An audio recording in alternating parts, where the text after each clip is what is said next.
With so many meal kit services out there, it's hard to find the right one for you. Here's what I think sets Home Chef apart. Home Chef offers delicious, exciting meals anyone can cook. Rotating recipe options each week means there's always something new. Once you create your Home Chef account and set your meal preferences, it's as simple as choosing your menus for the future weeks and adjusting your delivery dates. They'll recommend meals based on dietary needs and cook time, such as quick meals, carb-conscious, vegetarian, and even easy cleanup. Your box arrives at your doorstep each week with recipe cards and perfectly portioned ingredients. You get exactly what you need. And if you don't think you have time to cook, they offer quick solutions of 15-minute recipes, microwave meals, and oven-ready options that save you time and effort in the kitchen. For a limited time only, go to homechef.com/art19 for $90 off your first month. That's a value of 10 free meals. Again, go to homechef.com/art19 for $90 off. From a unanimous local school board vote passes 9-0 to national attention Be our friends to hate mail and threats. We want to warn you, they're pretty graphic. The emails that we got through an open record request, some of them said one of the board members, they called for her and her children to choke and die. Your school board is made up of hateful, loathsome, evil monsters. I hope they come for you with torches and pitchforks. Everybody knows who you are and everybody sees your picture, and so enjoy going to a restaurant and having all your food spit and pissed and shit in. You're evil and you will pay for this. What you need to know about the school lunch debate in Waukesha, how we got here, and what comes next.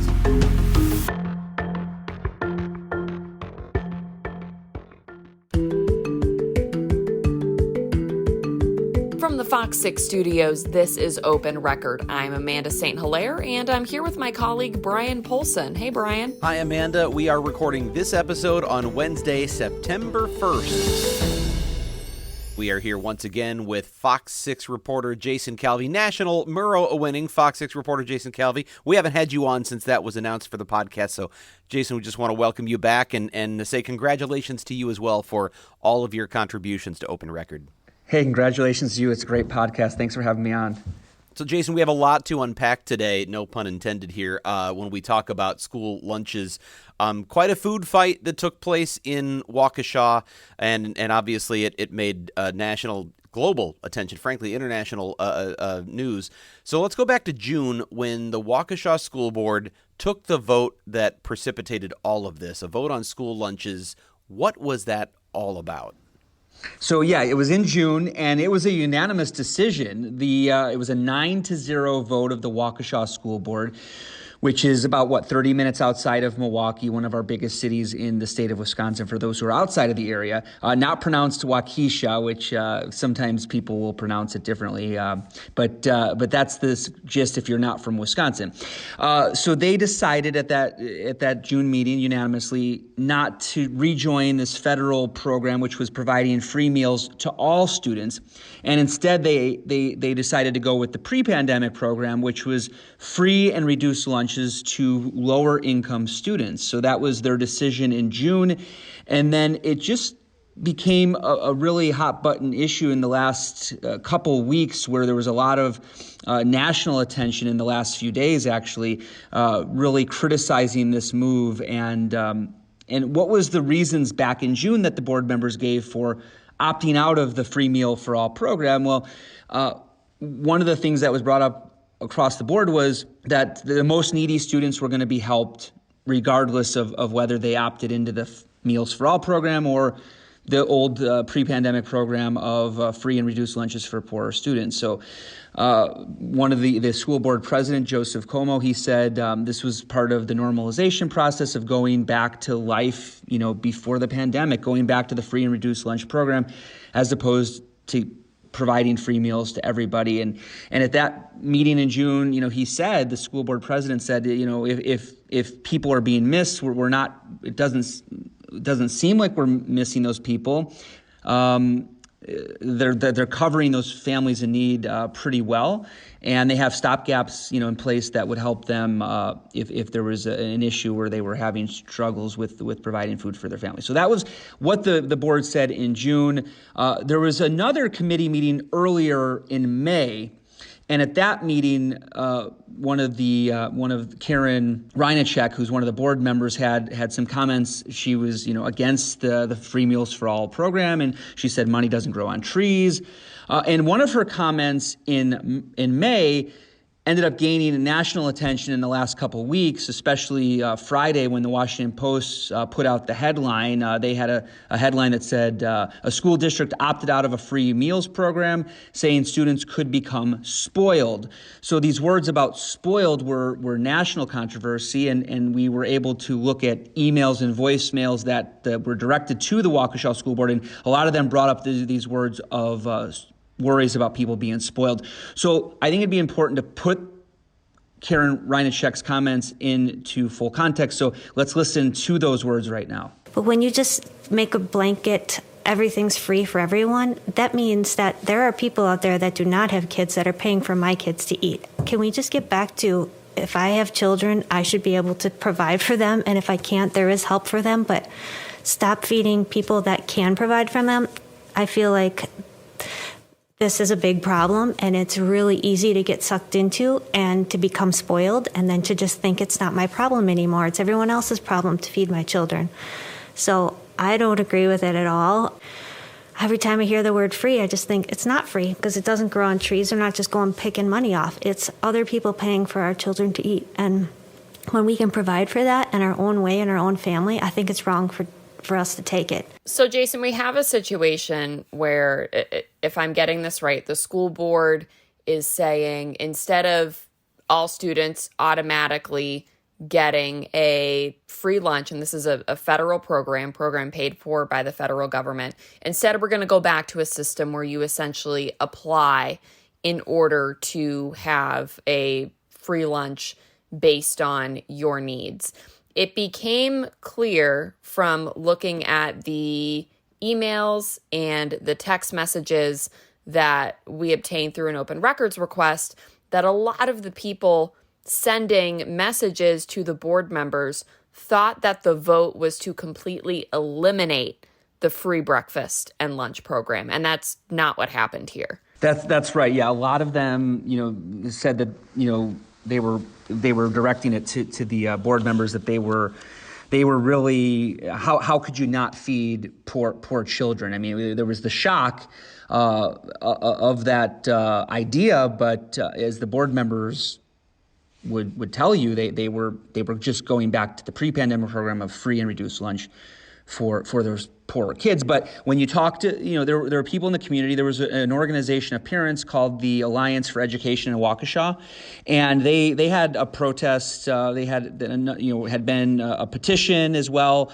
and they also had a protest on Friday, and had really been pressuring the board to revisit their decision to opt out of the Free Meals for All program. And when you talk to them, like I talked to one of the leaders, David Dringenberg, and he said, there are people that were getting lost in that wouldn't qualify for the free or reduced lunch program who were struggling.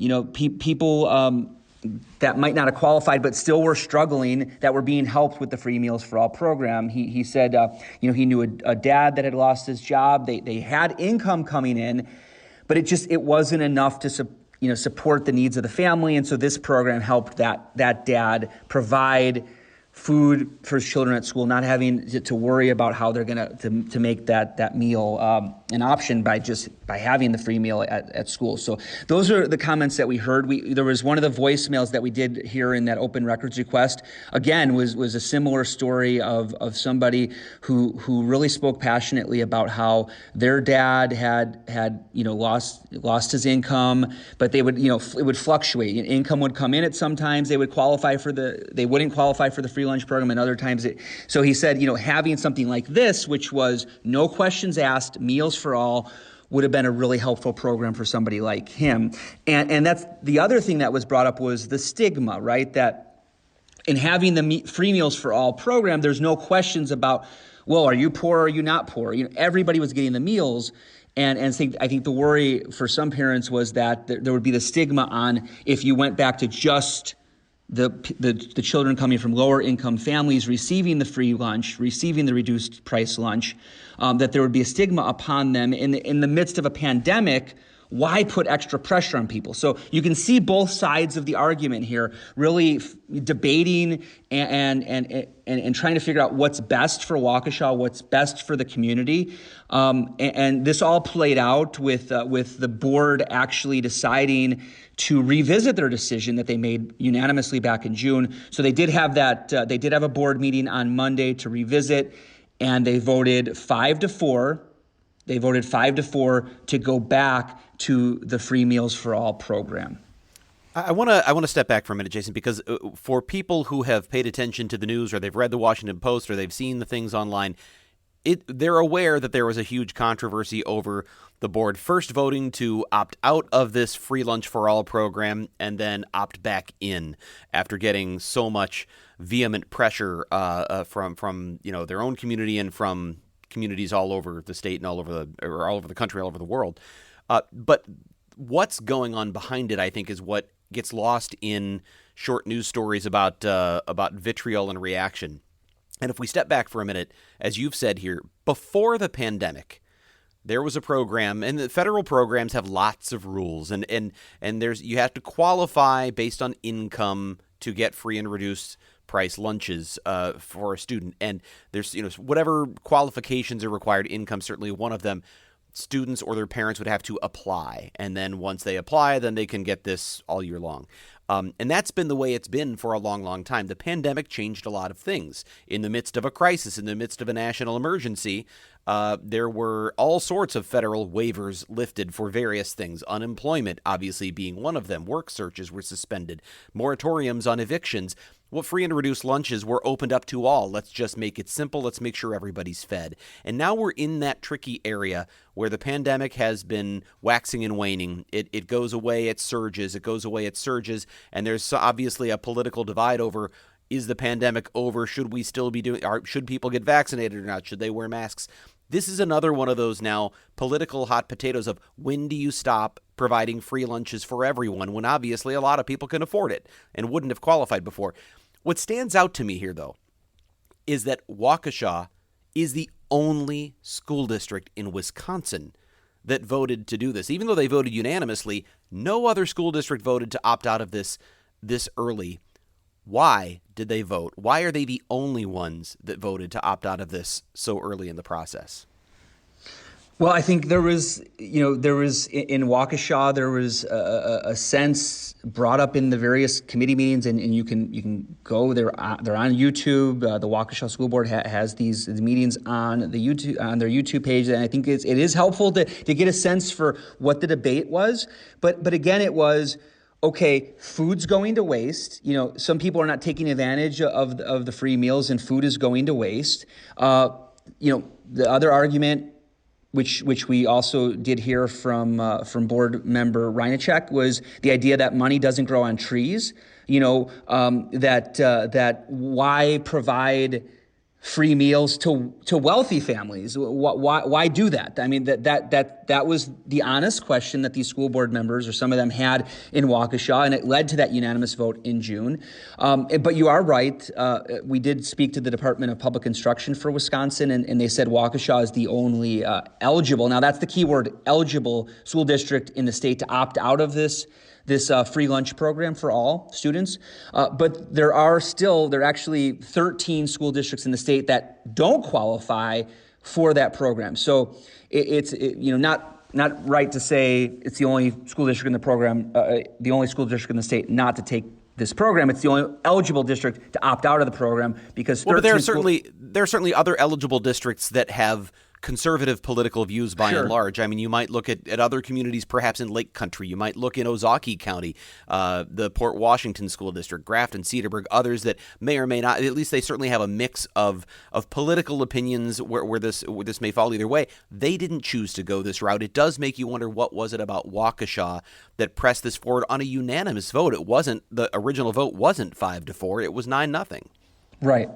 Yeah, and that's a question. I don't know if other school districts across the state are going to see what happened in Waukesha. Obviously, they got that national attention, so in a lot of hate mail, a lot of angry voicemails and things like that. So I don't know if other school districts are going to follow Waukesha's lead. Some of the conservative districts might follow Waukesha's lead. I don't know about that, but again, there are 13 districts in the state that are not taking part in any USDA free lunch programs at all. Those are 13 districts that don't qualify for the free meal for lunch program, because in order to qualify for the free meals for all program, you have to already be part of the USDA free lunch or free breakfast program. And there's 13 school districts in the state that don't participate in the free lunch or free breakfast program. So you might want to ask them, those 13 districts, why aren't you participating in this program to provide free lunch to poor students, the free breakfast or the free lunch program, which is just for lower income students and their families? So we have the policy discussion, which is not really what happened in the aftermath of this Washington Post article. And to be clear, local media reported this first. So this board meeting happens in June. I believe WPR was the first one with the story in August. And then you see a few more stations kind of trickle in during the week and do the story. And then the Washington Post comes down with this story and with the word spoiled in the headline. That clearly was really what accelerated this. That seems to be what accelerated it. And there's a journalism ethics question or discussion, and maybe that's for another episode, maybe that's for later today, about paywalls and headlines and what happens when you have a headline like that, and then the article is behind a paywall, and the article is what gives the headline context. Because while it was clear going through some of these emails that some people had read the stories and understood the issue, there were clearly other people who had not.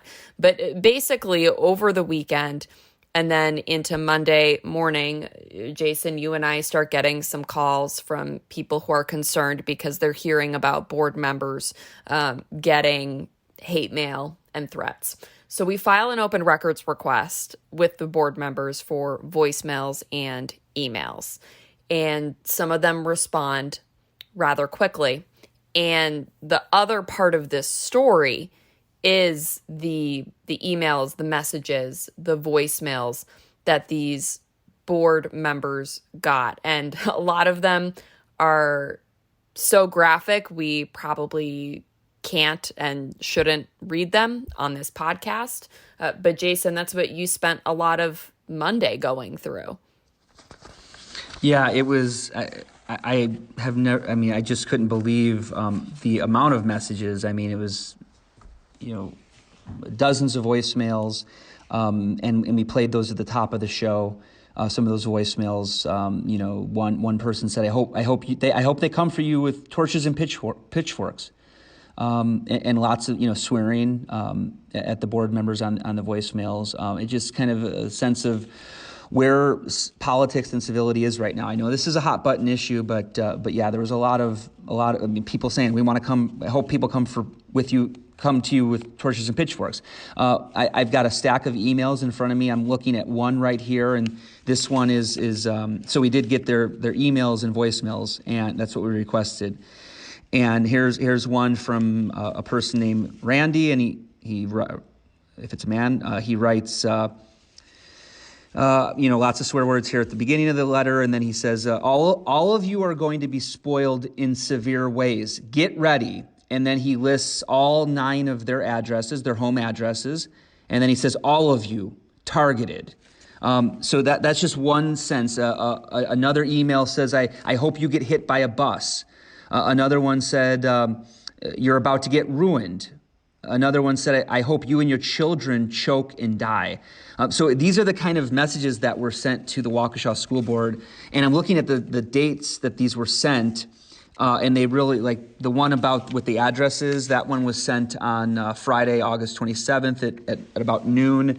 Some of these other ones, they all seem to have been sent after the Washington Post story. So, so that just put that in context. These are when they were sent. It looks like according to some of these timestamps on the emails here. And those are the ones we can were able to read, sitting there and going through them and passing them along. I mean, there were sexually explicit emails. There were, it's not just a matter of a few mean emails, which, those of us working in broadcast are used to receiving.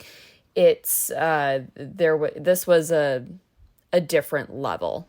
And I just clicked on one randomly as you guys are talking here, and it says, it describes the board members as completely evil wastes of human skin. Yeah, that's a random email I clicked on. It's some pretty tough stuff that was coming in over this. Yeah, and look, there were some emails that were thoughtful discussions about policy. So there's this one from a Waukesha teacher that says, as a teacher in the district, I volunteered last year to hand out meals at the end of the day when we were in the cohort learning model. At first, we were announcing the students needed to leave their classroom a couple minutes prior to the day ending to get their free lunch or dinners and return back to class. We realized this was a direct visual of who needed the support and who didn't, so we changed it. I understand families are still able to apply and receive free and reduced lunch, but this federally funded program allows another year of access to everybody, no questions asked. So this is someone saying, hey, here's my experience. I disagree with you. That did not reflect the majority of the messages that we've seen so far that came in. Yeah, that's right. I mean, again, just put like Brian did, pulling up a random one here. This one is to Karen Reinacek as well. I'm not surprised to learn your name is Karen, or that your phone number is fill in the blank here, has been disconnected. I am writing this email to share with you my utter disgust as a person as callous and cruel as you, having a job where you get to make decisions for children. And at the end, it says, here is to hoping that your own children suffer hunger and are met with cruelty and judgment by those they turn to for help. Yeah, Jason, I want to point out, because Karen is the one who's probably received some of the harshest messages, because she's the one who that quote was attributed to, correct? The one who made the comment with the word spoiled. And she tried, even at the follow-up meeting where they re-voted on this, she tried to, she didn't back down from that. She tried to, again, give further context to that comment and explain what she meant by it, which in her words, and I'm paraphrasing here, were that she was saying that parents like her who can afford lunches would become spoiled by free lunches that they didn't need. And that she felt that this was something that the district should not, and the district's parents who were affluent enough to afford lunches shouldn't become addicted to these freebies, essentially. And again, I'm paraphrasing, but is that fair based on what you guys have seen? That's what she was intending to say, or what she was trying to get across. Clearly, that's not the message that people were hearing when you see this kind of vitriolic response. From a public leader, public relations standpoint, when you're speaking at a public meeting, and even if you have a bunch of context surrounding what you're trying to say, when you use the word spoiled, when you're discussing ill-advisable, a free lunch program for whether it's for all your students or for students who meet a certain threshold, that is going to be what is quoted from the meeting. That's just my guess would be. My guess would be if she had an advisor, or a publicist or someone telling her how to, or a staff member saying what you should. That was a mistake. That's a political. There's a term I would use here that was in one of the emails. I almost use it. I won't. We'll discuss that later. But it was a mistake, to say the least. But what was telling to me was she wasn't the only one who used inflammatory language. So you had district administrator Darren Clark, who said that he was worried that families would become addicted to the service, which, was another quote that didn't sit well with some people. And it got referenced, but in my opinion, because it was in the Washington Post headline, the spoiled quote is really what took off. And we've requested Darren Clark's emails and voicemails, and we don't have them yet. And I will be very interested to see if he got the same level of hate mail and messages and threats as Karen did. Right. And I mean, again, I think, talking to people that are friends with with Karen. I think they were really alarmed with that headline. Because again, in behind the paywall, there's not the full context of what she was trying to get at, which is she still wanted to provide free meals to poor students. She still wanted to help those that were in need. She was trying to say people like her, and this is what she clarified, but families that have the means should provide their own lunch. They shouldn't get a free meal if they have the money, and if they're a wealthy Waukesha family, they shouldn't be getting free meals, which was her argument. And then for Darren Clark, the assistant superintendent and the CFO of the district, when he was speaking at the June meeting, he did point out, the most needy students, under whatever decision the board made at that meeting in June, whatever decision you make, the most needy students are going to be helped. So I think for Karen's associates and her supporters, they were upset that her quotes they thought were taken out of context. The full context of what she was saying, which was support the people that are in need, the poorer students, but don't give free meals to all because there's wealthy people that don't need that help. That was her argument, and they thought that was totally missed in the headlines that just mentioned the spoiled comments. Well, and Jason, I want to go back to a very important point here, which is, as the federal program exists right now, the waivers that are in place that allow school districts to provide free lunches and breakfast to all students regardless of financial need, that waiver has been extended a couple of times. It is now June of 2022. So as it stands, as we sit here today, the entire rest of the country is going to go back to the system that Waukesha initially voted to go back to, the evil, hateful, awful, shameful system, according to these emails. The whole country's set to go back to that system in less than a year. Right. Unless something changes. Now, there is legislation. There are those who believe this should be a permanent system, that free lunches and breakfast in school should be universal forever. Bernie Sanders is one of those. He's the co-sponsor of a bill, but one of the co-sponsors of that legislation is Wisconsin Congresswoman Gwen Moore.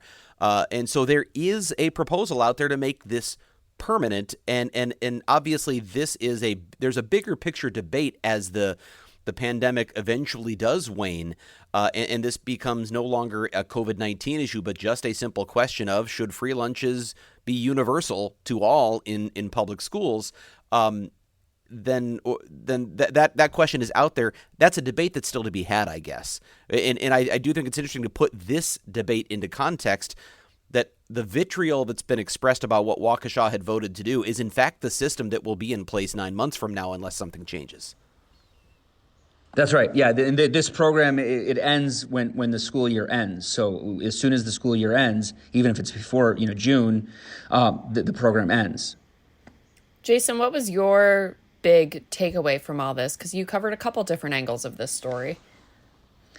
Yeah, and we didn't mention that just yesterday there was a threat reported to police. We saw the emails and the voicemails that we just talked about that we reported on Monday, and then on Tuesday there was a 911 call placed because a gentleman showed up at the workplace. It's a marketplace in Waukesha, and in that marketplace is a salon that's run by one of the board members, Karen Reinachek, and the board member who made the spoiled comment. Yeah, the one that I think got the brunt of the emails and voicemails and criticism on the national stage.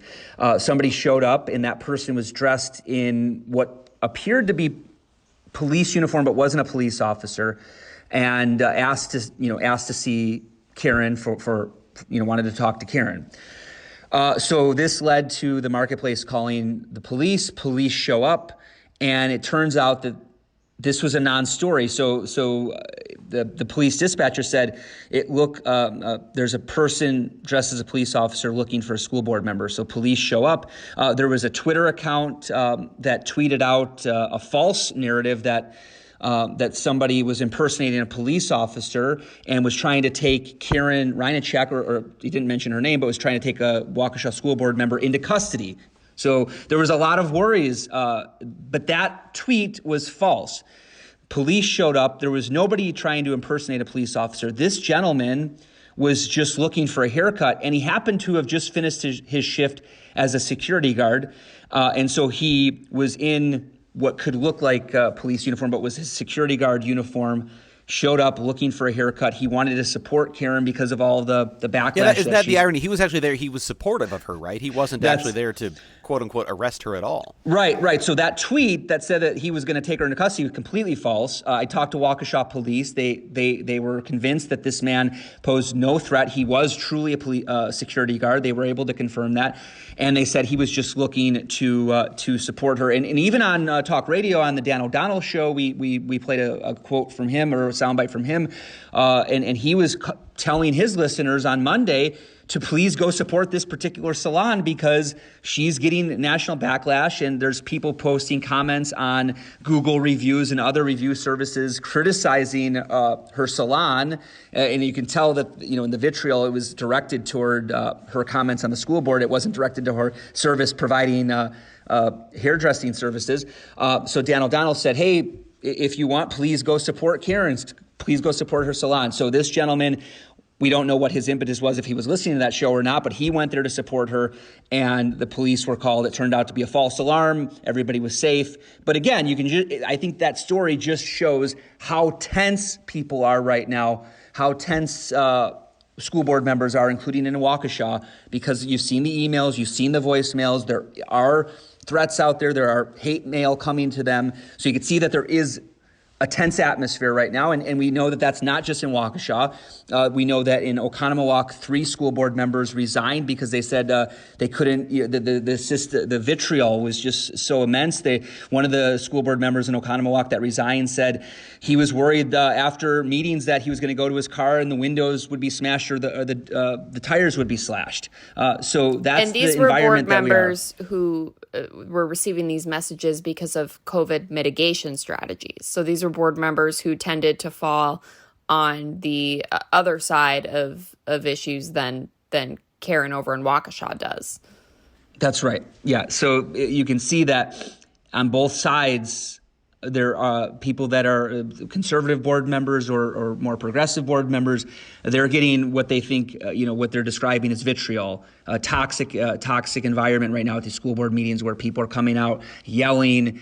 We've seen a number of stories that we've included where the school board has had to shut down meetings because it's gotten so intense with people shouting.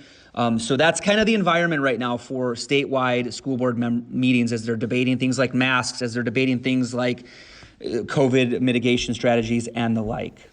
For a long, long time, I've been in the news business and have heard people talk for years about the need to get people engaged in local politics. I guess maybe careful what you wish for. And that's about as good a time as any for us to go off the record. This is the part of the podcast where we get a little more personal, have a little fun by answering a question we have not prepared for. And once again, Sarah Smith is here to ask us that question as we think of our best answers 30 seconds after the podcast recording has stopped. Hey, Sarah. Hey. Oh, hi. I was waiting, and then I stepped on you anyway. Hello. Hi, Jason.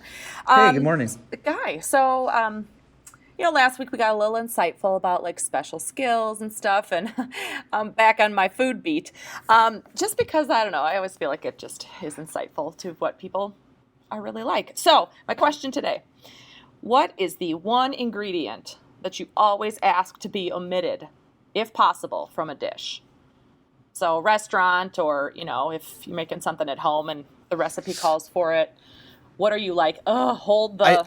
I don't always, but this is the obvious one, right? On sandwiches at sandwich shops, I usually say just no onions.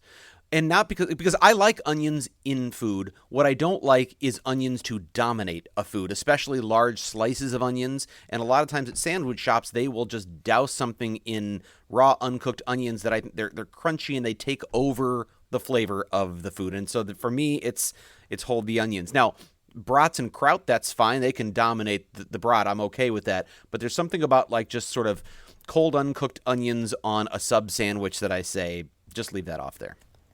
What Brian said, except for tomatoes.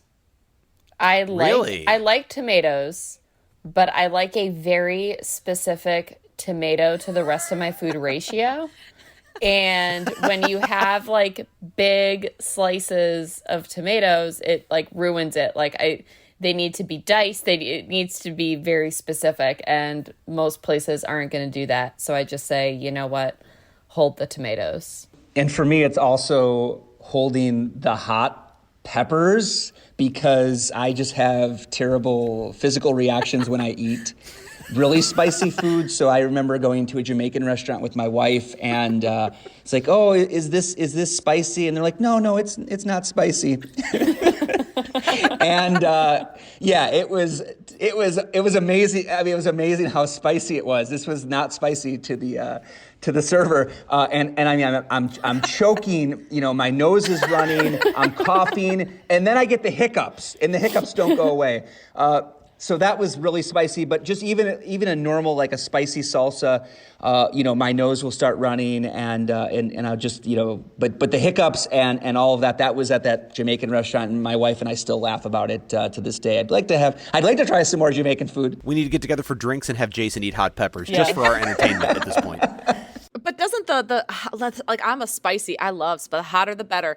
And when I feel that like mustache sweat and like brow sweat, it makes me feel alive. Like I'm like, oh, look at this stuff. It's working. Oh, it's so good. Like obviously there's that fine line between like too spicy and like loses the flavor of all the thing it touches. But man, hot sauce, like, so good. So you are not saying hold the hot peppers? I'm not. No, I'm like extra. Like even yesterday, Eric goes, I wonder if they can make this hotter. I'm like, I don't know.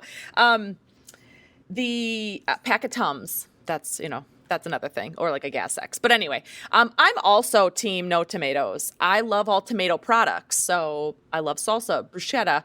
I mean, ketchup, spaghetti sauce, all of it, which is also just kind of weird. But chunks of tomatoes or like taco dip, I always hold. I don't put tomatoes on my side. It's the taco dip divided. So I don't know. I don't like tomatoes either. I think it's a texture thing. I'm very much a texture person. I don't like yogurt. It's weird for me. But as I've pointed out in past podcasts, I love ice cream. So I don't really know where the balance is there. Well, I can't believe I didn't say this, and anyone who knows me would say, why'd you go with onions? Because for me, it's pickles. Oh, if you put pickles... are amazing. What? No. You put pickles on a burger, you have ruined the burger. And it goes back to my childhood. No. McDonald's, as a kid, I'd order cheeseburgers with no onions, no pickles.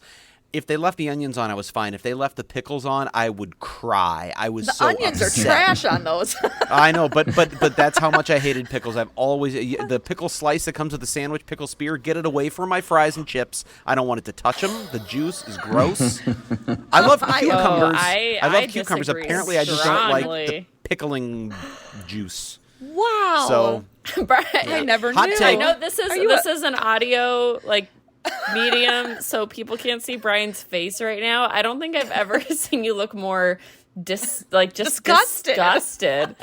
Well, and I've never seen all of you look so surprised at me and almost disappointed. But you know what? That's fine. If we get together and we all go for sandwiches and there's pickle spears, you can all have mine. Perfect. I don't want it. I'll take your onion. You take my tomato.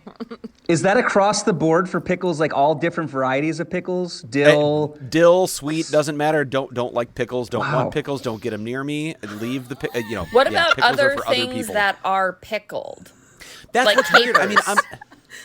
I'm really not a big fan of most anything pickled, and oddly enough, it took me a long time in life to enjoy sauerkraut, which has sort of a similar, texture to it. But I just associate that with sort of brats, which I love, and so I got to love them together, and that's good. So I'm sure it's probably why you guys know my condiment was relish, right? Get it out of here because it's pickle relish. Get it out of here. Anything associated with pickles, gone. I'm done. I am just...